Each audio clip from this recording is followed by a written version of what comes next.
네, 떨립니다. 항상 새로운 곳이라는 것, 그리고 새로운 사람 만난다는 것은 항상 떨림과 긴장이 공존되는 것 같습니다. 특히 선우리 공동체를 위해서 계속 기도하면서 마음 가운데 기대가 하나님께서 주시기 시작했습니다. 하나님이 얼마나 좋은 공동체를 만나게 하셨는지를 믿게 되기 때문이고, 그 무엇보다도 하나님께서 모든 것들을 주관하고 계심을 믿기 때문입니다. 저희 능력이 아니라, 저희 경험이 아니라 하나님께서 우리 함께 하셨기 때문에 우리 선우리 공동체 가운데 놀라운 하나님의 은혜가 동일하게 있을 것을 믿습니다. 말씀을 함께 나누고 싶습니다. 하나님 나라에 대해서 요즘에 계속 우리가 큐티를 하고, 그리고 새벽 기도마다 함께 말씀을 나누고 있죠. 하나님 나라는 정말 어떤 곳일까요? 전 요즘에 다시 복음에 대해서 깊이 생각을 하고 있습니다. 개인적으로 제일 좋아하는 성경이 여호수아서하고 신약에서는 디모데 전후서인데요. 이것을 굉장히 수십 번 읽었던 것 같습니다. 그런데 요즘에 마태복음을 읽으면서 내가 얼마나 더 복음에 대해서 무지했는가라는 것을 깊이 생각을 하게 됩니다. 복음이란 무엇일까요?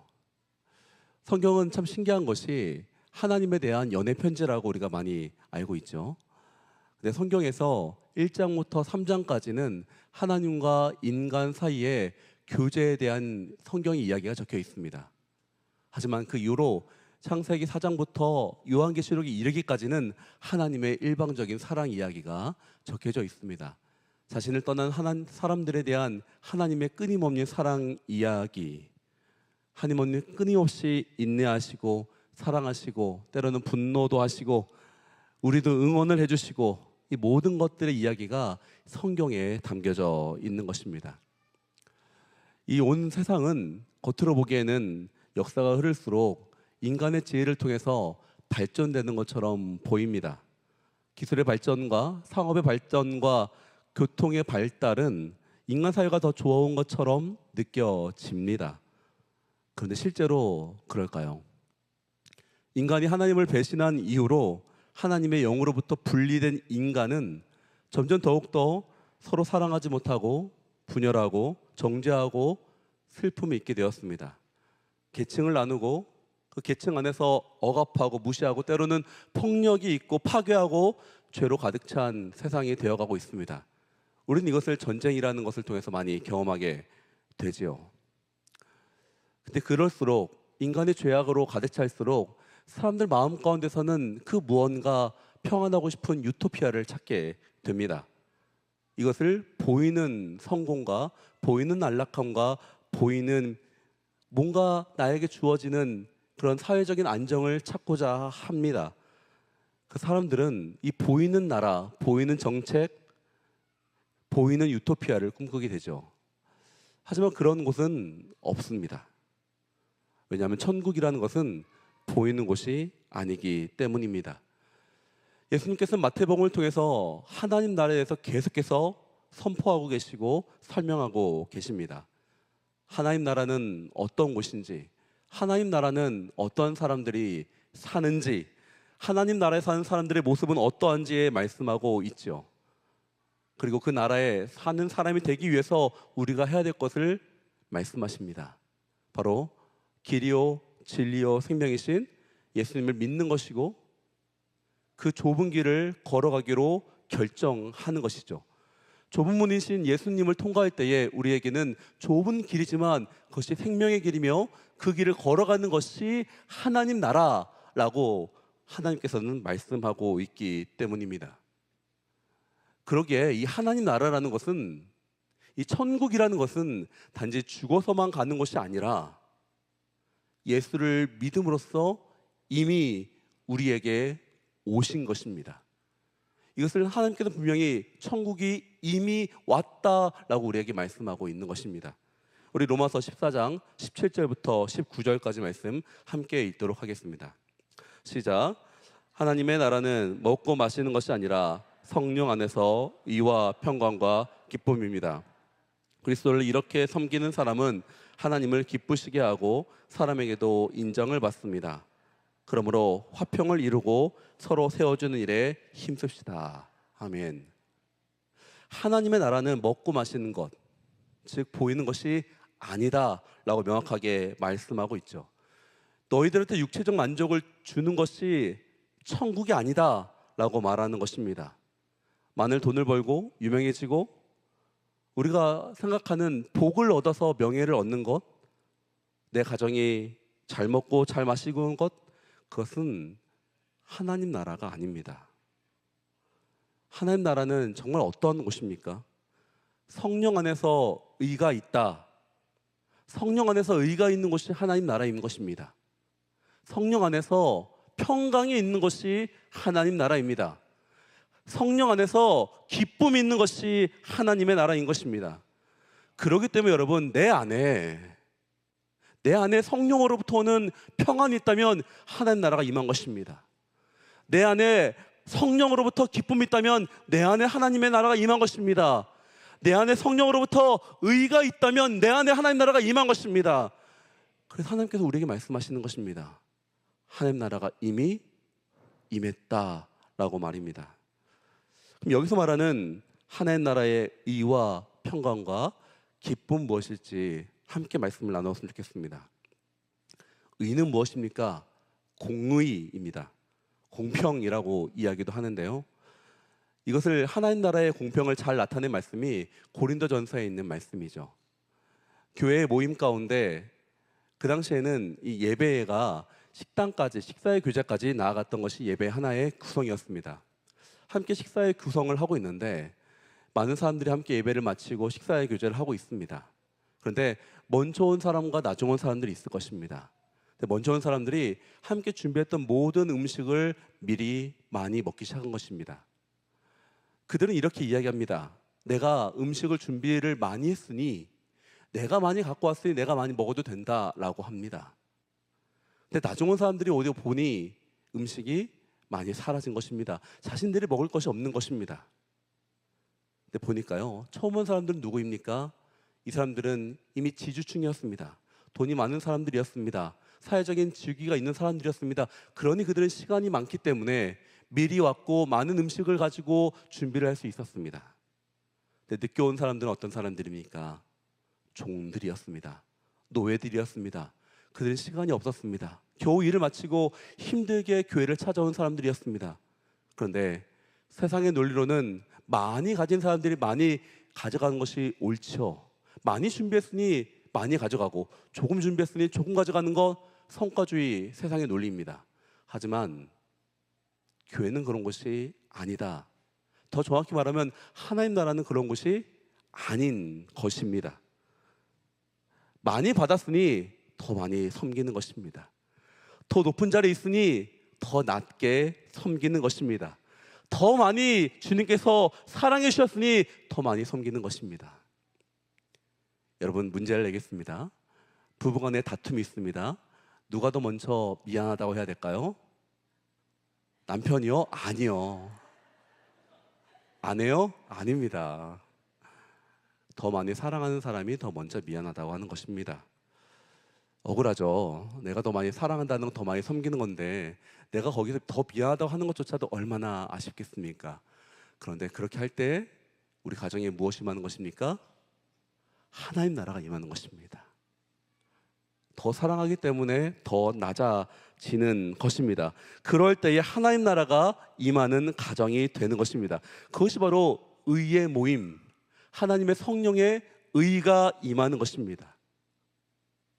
예전에 섬겼던 예배팀이 있었습니다. 예배팀이 있었는데 그때 갑자기 반주자와 드럼이 함께 빠지는 일이 벌어졌습니다. 갑자기 예배 직전에. 그러니까 얼마나 예배팀 가운데 어렵겠습니까? 그래서 어떻게 할까 고민 막 하다가 그때 간단하게 해답을 찾았습니다. 그냥 기타만 들고 찬양하자. 왜냐하면 사람들 가운데 자신도 모르게 반주와 드럼이 없으면 예배가 안 된다는 마음이 있는 거죠.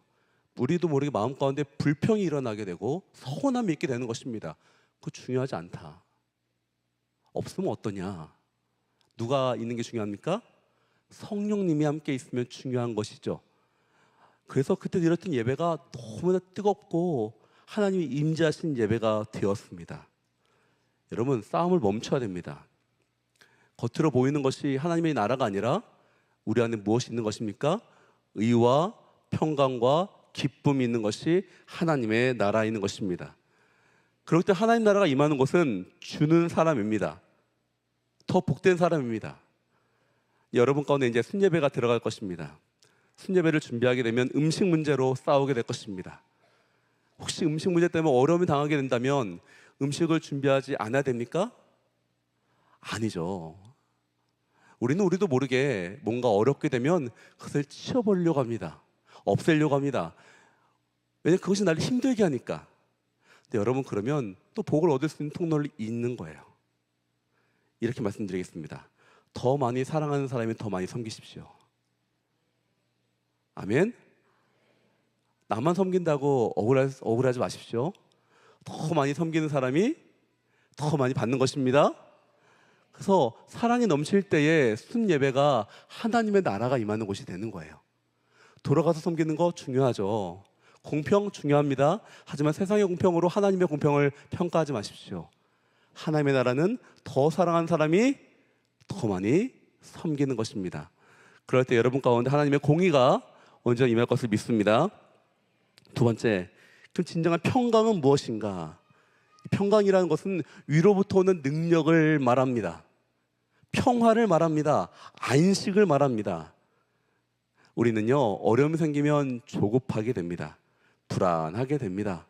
너무 그것이 나에게 마음이 어렵기 때문에 때로는 오해도 받고 따돌림 당하면 굉장히 마음이 서운하기도 합니다.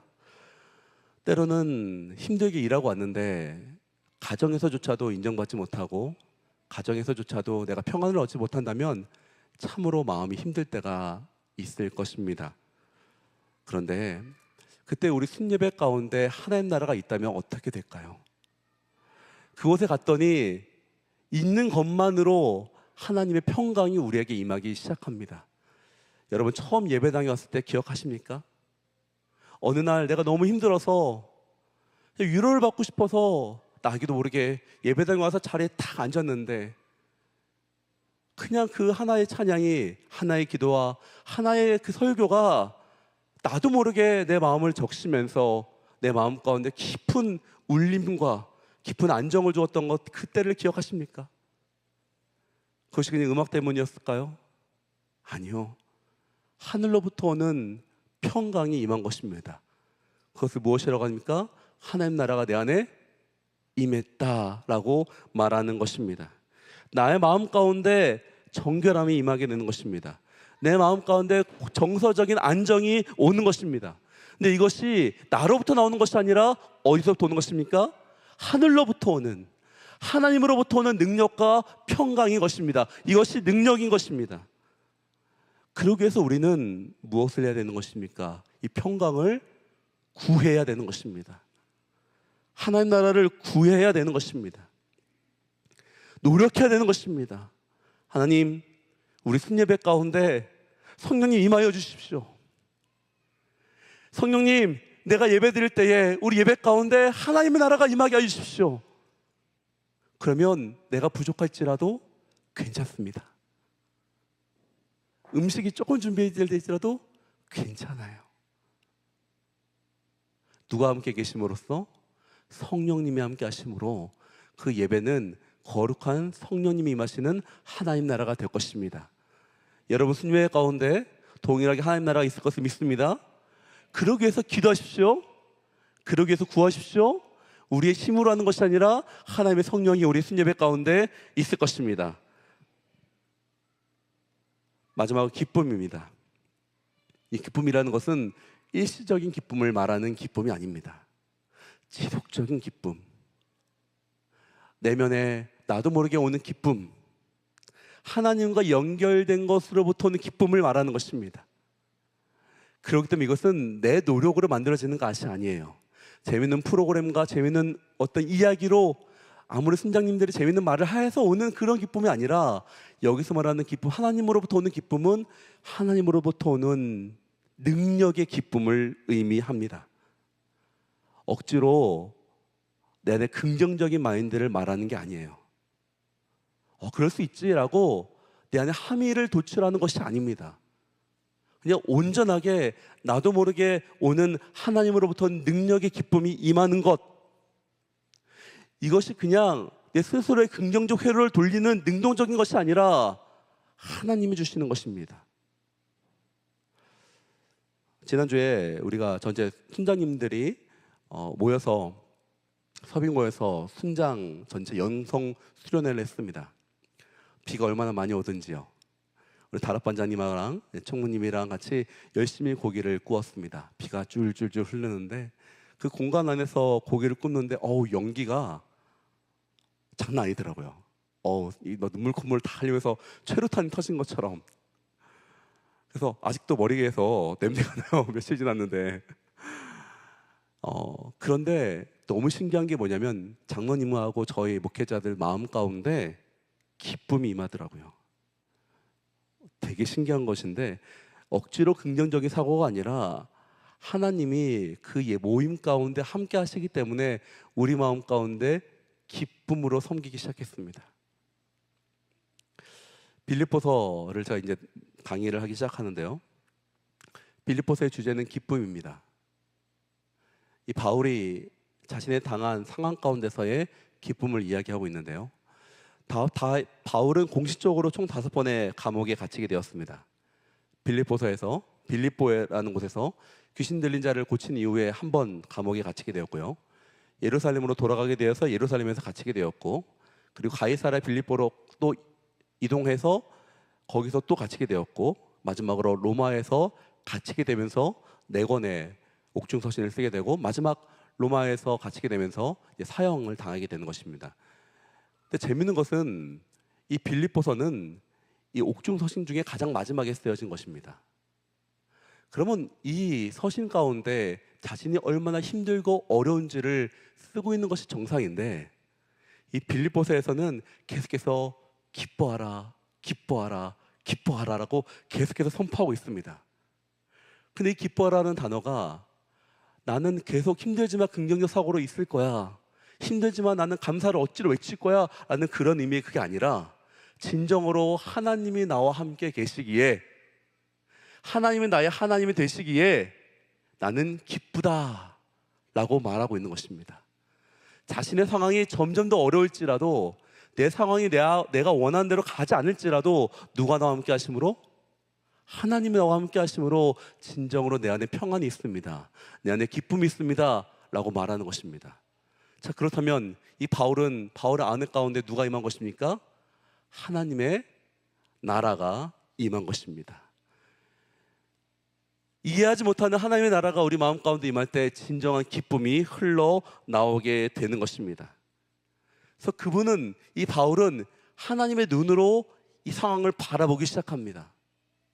내가 감옥에 갇혔지만 덕분에 로마에 와서 복음을 전하게 되었고, 보호를 받으면서 말씀을 전하게 되었고, 또 돈이 필요했는데 빌립보 교회에서 도와줘서 또 감사하고, 감옥에 혼자 있었지만 찾아오는 사람이 있음에도 감사하게 되었고, 덕분에 편지를 쓸 수 있어서 감사하게 되었고, 때로는 어떤 사람들이 찾아오지 않고 자신을 비난하는 사람이 생긴 거예요. 그래? 거짓의 제자와 진짜 제자를 구분할 수 있어서도 감사하게 되었고, 무엇보다도 나와 함께 하시는 하나님이 함께 하시는 것을 자기가 느꼈기에 늘 기뻐한다 라고 되어 있습니다. 여러분, 하나님 나라가 있는 곳이, 하나님이 함께 하시는 곳이 곧 하나님 나라인 것입니다. 그래서 우리가 제일 좋아하는 찬양 있죠? 주 예수와 동행하니 그 어디나 하늘나 내 영혼이 은총 입어 중한 죄짐 벗고 보니 슬픔 많은 이 세상도 홀로 그로 할렐루야 할렐루야 찬양하세 내 모든 죄 사함 받고 주 예수와 동행하니 그 어디나 하늘나라. 여러분 이 찬양 이 가사를 잊지 않기를 축복합니다. 아무리 내 상황이 어려워질지라도 하나님이 함께 하시면 그곳이 하나님 나라가 되는 것입니다. 그러기에 그 하나님 나라를 빼앗기지 않도록 우리는 또한 신경을 써야 되는 것입니다. 자, 근데 그러기 위해서 하나님께서는 이 하나님 나라를 주시기 위해서 놀라운 공동체를 주셨습니다. 그것이 무엇입니까? 교회입니다. 이 하나님 나라는 나 혼자 이루는 것이 아니라는 것입니다. 이 하나님 나라의 능력이 있는 것은 나 혼자가 이루는 것이 아니다라고 얘기합니다. 오늘 말씀 다시 18절 말씀 읽도록 하겠습니다. 오늘 말씀 다시 읽어야겠습니까? 네, 나오나요? 네. 오늘 말씀이요. 네, 마태복음 앞에. 네, 감사합니다. 시작. 그리고 내가 너에게 말한다. 너는 베드로다. 내가 이 반석 위에 내 교회를 세울 것이니 지옥의 문들이 이것을 이길 수 없을 것이다. 아멘. 베드로 한 사람에게 지옥을 이길 권세를 주신 것입니까? 아니죠. 이 말씀은 교회에 대한 말씀입니다. 교회에게 지옥의 문을 이길 수 있는 권세를 주겠다. 교회는 무엇입니까? 예수 믿는 한 사람이 아니라 예수 믿는 사람들의 모임이 교회입니다. 에클레시아, 예수님으로부터 부르심을 받은 사람들의 모임이 교회입니다.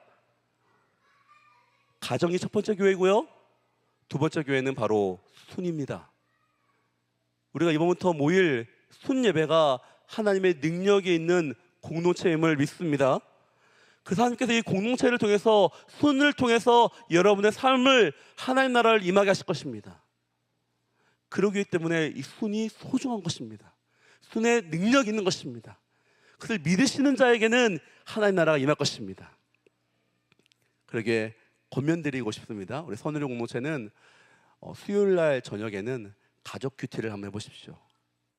예, 가족들이 꼭 한번 아이들하고 같이, 자녀들하고 같이 줌이라도 같이 한번 모여서 가족 큐티를 해보시고, 그 다음에 금요일날은 우리 공동체 순예배, 토요일날 순예배 드리시고, 주일날에는 공동체 예배 다 같이 드리는 함께 이 공예배를 드리시면 어떨까요? 가정과, 그리고 제가 이거 차세대 목사라서 얘기하는 건 아닙니다. 네, 공동체 가정도 함께 예배를 드리고, 그리고 함께 순에서 예배 드리고, 그것이 공동체로 넘어갈 때에 하나님의 이 사랑의 은혜가 그대로 흘러갈 것을 믿습니다. 그리고 우리가 함께 순예배가 있어야지 내 가정에서 풀기 어려운 문제를 순 안에서 함께 기도함으로써 풀려지게 될 것입니다. 하나님께서 순을 만들어 주신 것은 나 혼자 기도 못할 때 가정을 통해서, 순을 통해서 함께 기도하라고 우리 순을 주신 것입니다. 우리 옆 사람에게 보면서 말씀하겠습니다. 당신이 나의 해결책입니다. 네, 어떤 해결책입니까? 예수님께서 이 당신을 통해서 나에게 해결책을 주실 거예요. 다시 한번 고백할까요? 떠나지 마세요.